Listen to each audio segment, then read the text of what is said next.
오늘은 지금도 남은 자가 있느니라 라는 제목으로 하나님의 말씀 나누려고 합니다. 우리는 10장에서 유대인이 선민으로서의 자격을 상실한 이유에 대해서 자세히 살펴봤습니다. 이 그리스도의 말씀을 듣지 않았고 또 그 말씀대로 순종하지 않았기 때문에 그들이 예수님을 믿는 믿음에 이를 수 없었다라는 것이 그 결론이었습니다.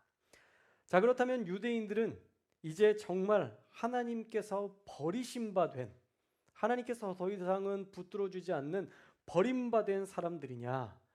아니라고 사도 바울은 이야기하고 있습니다. 그렇지 않다고 분명히 말씀하고 있죠.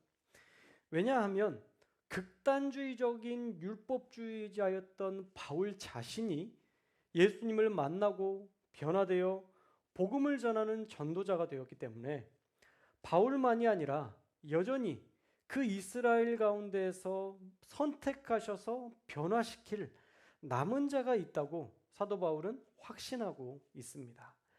자, 우리 1절의 말씀을 한 번 더 읽겠습니다. 1절 말씀 시작. 그러므로 내가 말하노니 하나님이 자기 백성을 버리셨느냐? 그럴 수 없느니라.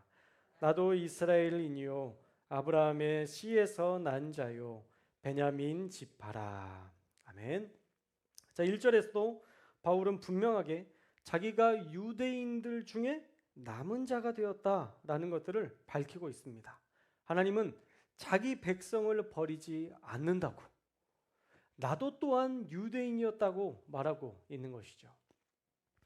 사실 로마서 11장의 내용은요, 유대인이 예수님을 거부함으로 구속사의 중심이, 이 구원에 이르게 하는 이 구원의 내용의 중심이 현재는 이방인들에게 넘어갔지만, 자, 이방인들도 복음을 전하다 보면 복음의 수가 차게 되잖아요. 이방인들이 이제 많은 사람들이 믿고 복음의 그 수가 차게 되면 다시 유대인, 이스라엘 민족이 회개하고 회복할 것을 기대하며 전하고 있는 예언의 말씀으로 보면 됩니다. 아마 하나님의 약속의 말씀이 분명히 있었기 때문에 바울은 그렇게 매를 맞고도 또 모진 고통을 당해도 유대인들을 포기하지 않고 계속 그들에게 복음을 전했다는 것, 우리는 너무 잘 알고 있죠.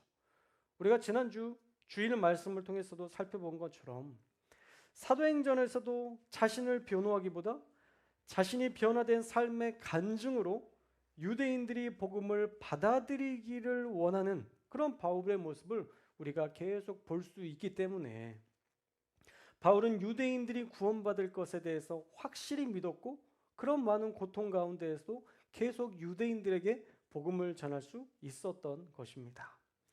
바울이 분명하게 믿었던 것은 유대인들은 반드시 다시 구원받는다라는 것이죠. 자신이 구원받은 것이 가장 대표적인 예고, 나같이 그렇게 철저하게 유대주의자로 율법주의자로 살았던 나 같은 사람도 만나 주셨으니 분명 자기 백성 이 유대인들을, 이스라엘 민족들을 버리지 않을 것이라고 확신하고 있는 것입니다. 그리고 1절 말씀에 그럴 수 없느니라 라는 말은 결코 그럴 수 없다는 단언의 의미를 지닌 것입니다. 그리고 자기 백성이라는 표현도 1절 말씀에 들어가 있는데요, 이 표현은 이스라엘은 하나님의 언약 백성이라는 의미를 담고 있습니다. 하나님의 언약 백성. 그러니까 하나님이 언약으로 세우신 그 백성을 절대 포기하지 않을 것이라는 유대인들의 선민 사상과 언약에 대해서 바울이 상기시켜주고 있는 내용인 것입니다. 또한 이 일은요, 구약 열왕기상 말씀에 나오는 엘리야에게 하신 말씀에도 분명히 나타나 있다라고 얘기하는데, 우리 2절 말씀도 함께 읽겠습니다. 2절 말씀 시작. 하나님이 그 미리 아신 자기 백성을 버리지 아니하셨나니 너희가 성경이 엘리야를 가리켜 말하는 것을 알지 못하느냐. 아멘. 자, 2절 말씀에도 보면 미리 아신 자기 백성이라는 표현이 나오죠. 그전에는 자기 백성이라는 표현이 나왔었는데 2절에는 미리 하신 자기 백성이라고 표현하면서 이 표현은 구약의 남은 자 사상을 가리키는 말입니다. 구약의 남은 자 사상. 되게 어려운 신학인데 제가 자주 이야기하는 것 중에 하나입니다. 우리 따라해 볼까요? 남은 자 사상. 남은 자 사상. 이 남은 자 사상은요. 이 바벨론 포로로 이끌려 갈 때, 바벨론에서 이스라엘에서 바벨론으로 포로로 끌려갈 때에 하나님께서 그 전에 이스라엘 백성에게 남은 자를 세워줄 것이다. 남은 그루터기를 통해서 일하실 것이라는 그런 약속의 말씀을 주셨던 그 말씀입니다. 이 구약의 남은 자 사상은 무엇이냐면 바벨론에게 능력 있는 모든 이스라엘 사람들이 잡혀가고 이 이스라엘 안에는 보잘것없는 초라한 사람들만 남겨두시겠지만 하나님은 그들을 통해서 다시 이스라엘을 재건하실 것이라는 그런 약속의 말씀입니다. 그리고 그 약속대로 하나님은 그 남은 자들을 통해서 새롭게 이스라엘을 세우셨습니다. 그래서 로마 시대까지 이 로마서를 쓰는 이때까지 그 이스라엘 백성들이 여전히 성전에서 하나님을 예배하는 모습을 보일 수 있었던 것이죠. 자, 이렇게 구약의 남은 자 사상을 지금의 삶에 적용하게 해서 유대인들 중에서도 예수님을 믿기로 작정한 사람들을 하나님께서 그들 가운데에서 그들을 선택하셔서 그 많은 유대인들 가운데서 남은 자로 선택하셔서 그들이 다시 그리스도인으로 세워질 것이라는 새로운 언약의 관점으로 이스라엘을 기대하고 있는 것입니다. 아직 유대인들 중에 바울처럼 남은 그리스도인들이 있다는 것을 믿었고 그와 더불어서 로마 교회 사람들에게도 서신을 보내면서 너희도 그 남은 자가 되어야 한다라는 권면을 5절 말씀에 또 하고 있는 것이죠. 특별히 엘리야가 남은 자를 말할 때에는요, 이스라엘의 상태는 사실 무법천지였습니다. 그들이 정말 정결한 상태였냐? 그렇지 않았어요. 그렇게 죄를 짓는 백성들이라고 해도 하나님은 너그러이 용납하시고 그들 중에 선택된 사람들을 통해서 다시 일하시겠다라고 말씀하고 있습니다. 그래서 2절 말씀에 보면요, 엘리야가 이스라엘의 많은 죄들을 가지고 하나님께 고발하는 장면이 나옵니다. 마치 이스라엘 땅에 더 이상 소망이 없는 것처럼 하나님께 이스라엘의 타락상을 고발하고 있어요. 어떤 내용일까요? 우리 3절 말씀 읽겠습니다. 3절 말씀 시작. 주여, 그들이 주의 선지자들을 죽였으며 주의 제단들을 헐어버렸고. 아멘. 자, 이 말씀만 봐도요, 정말 용서받지 못할 죄로 가득 차 있습니다. 자, 먼저 주의 선지자들을 죽였대요. 거짓 선지자들을 죽였다는 건 용납되지만 주님께 속한 선지자들을 죽였다고 얘기합니다. 여러분, 우리는 성경을 통해서 너무 잘 알고 있죠. 주의 종을 대적하는 자들의 결말에 대해서 우리는 너무 잘 알고 있습니다. 모세를 대적했던 미리암은 모세의 누나라 해도 그 손에 한센병 나병에 걸려 고통당하게 하셨습니다. 모세가 미리암을 용서했음에도 불구하고 하나님은 이래 동안 회개의 시간을 보내게 한 후에야 미리암은 그 한센병에서 회복될 수 있었습니다. 또한 엘리사를 대머리라고 놀렸던 어린아이 42명이 곰에게 찢겨 죽는 일들도 성경은 기록하고 있습니다. 사실 너무 잔인한 일이지만 하나님을 위해 사는 선지자들을 업신 여기는 것은 하나님의 심판을 자초한다는 것을 구약에서 명확하게 보여주셨습니다. 그런데 이스라엘이 그렇게 하나님의 선지자들을 대적했다는 것은 그들이 스스로 죽을 짓을 자초했다는 것을 보여주는 것입니다.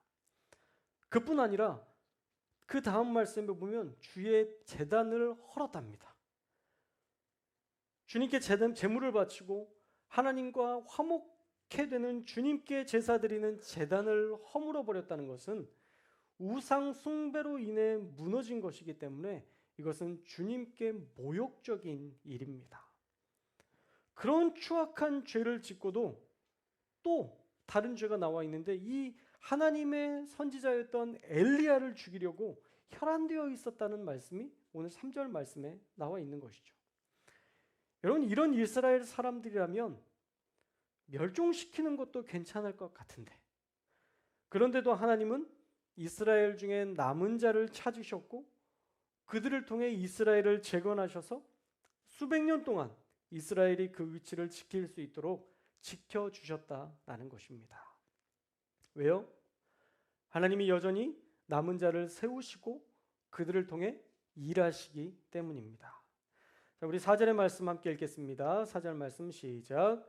그에게 하신 대답이 무엇이냐? 내가 나를 위하여 바알에게 무릎을 꿇지 아니한 사람 7천 명을 남겨두었다 하셨으니. 아멘. 자, 엘리야가 소망이 없다고 투정하면서 더 이상 이 땅에 하나님을 위한 사람이 없다고 하나님께 고발할 때에 하나님은 이스라엘 편에 서셔서 이렇게 말씀하십니다. 내가 나를 위하여 바알에게 무릎 꿇지 아니한 사람 7천 명을 남겨두었다. 여러분 주어를 잘 보셔야 됩니다. 내가 너를 위해가 아니라 내가 나를 위해입니다. 하나님은 하나님의 영광을 위해 그 남은 자를 남겨두셨다고 말씀하고 계십니다. 그렇게 추악한 이스라엘의 행태 속에서도 하나님은 자신의 영광을 나타내시기 위해서 남은 자를 통해 일하셨다라는 거예요. 바알에게 무릎 꿇지 않는 자, 하나님은 그들을 남겨두셨습니다. 저는 이 말씀에서 하나님 앞에서 순전하게 사는 사람들이 여전히 이 땅 가운데 존재하고 그들이 하나님의 소망이구나라는 생각을 하게 됐습니다. 여러분 목회자들을 보십시오. 소망이 있습니까? 이런저런 범죄 사건들에 연루되어 있는 내용들을 우리는 자주 접하고 있고요. 이런저런 돈과 명예와 탐욕에 마음을 빼앗긴 그런 목사님들이 사실 수시로 우리의 삶에, 우리의 모습에서 영상을 통해서 볼 수 있습니다. 꽤나 많습니다.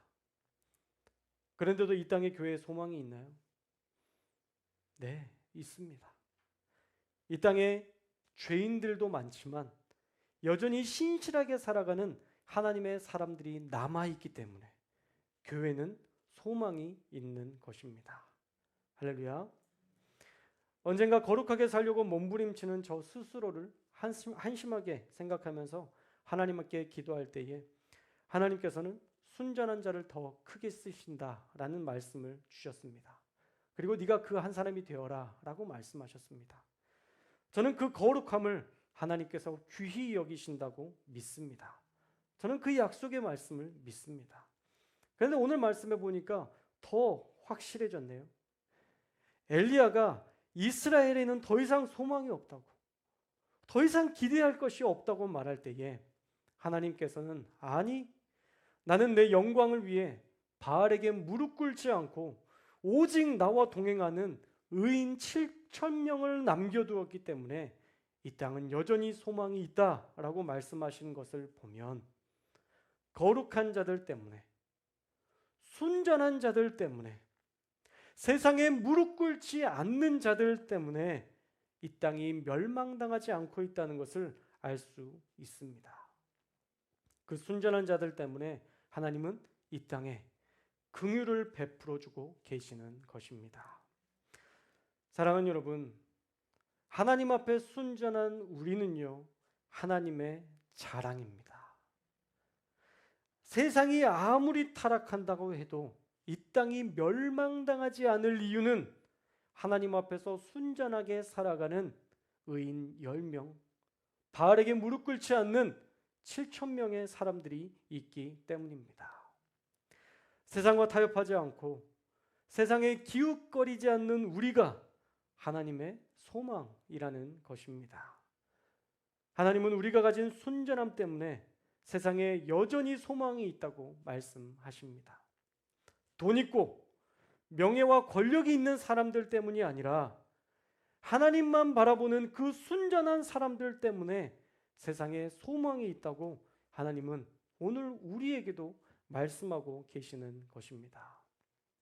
놀라운 것은요, 사랑하는 여러분, 지금도 이 땅에 남은 자가 있다고 말씀하십니다. 자, 우리 5절의 말씀을 함께 읽겠습니다. 5절 말씀 시작. 그런즉 이와 같이 아멘. 엘리야 시대에 바알에게 무릎 꿇지 않는 7천 명만 있었던 것이 아니라 지금도 은혜로 택하심을 따라 남은 자가 있느니라 라고 말씀하십니다. 유대인들 중에서는 바울처럼 남은 자들을 통해서 하나님은 또 유대인들을 구원하는 역사를 이룰 것이고, 지금 로마서는 로마 교회에게 보낸 편지잖아요.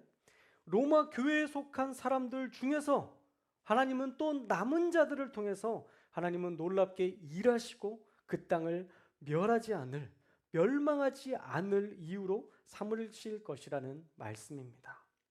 그러니 저와 여러분도 지금 이 시대에 엘리야에게 자랑하셨던 바알에게 무릎 꿇지 않는 순전한 남은 자 7천 명이 될 수 있어야 합니다.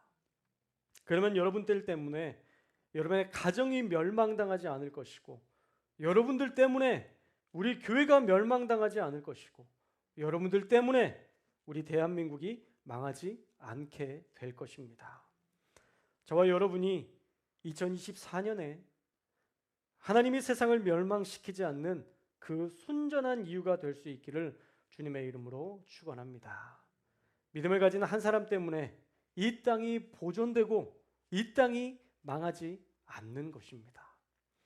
바라기는 이 사실을 우리의 마음속에 새기고 여러분 잘 기억하셔서 이 땅에 남은 자가 되어 세상의 소망이 되는 교회, 세상이 멸망치 않을 이유가 되는 성도가 되어 하나님이 바라시는 그 남은 자, 순전하고 진실하고 세상에 무릎 꿇지 않는 그 한 사람으로 살아가는 그 남은 자가 될 수 있기를 주님의 이름으로 축원합니다.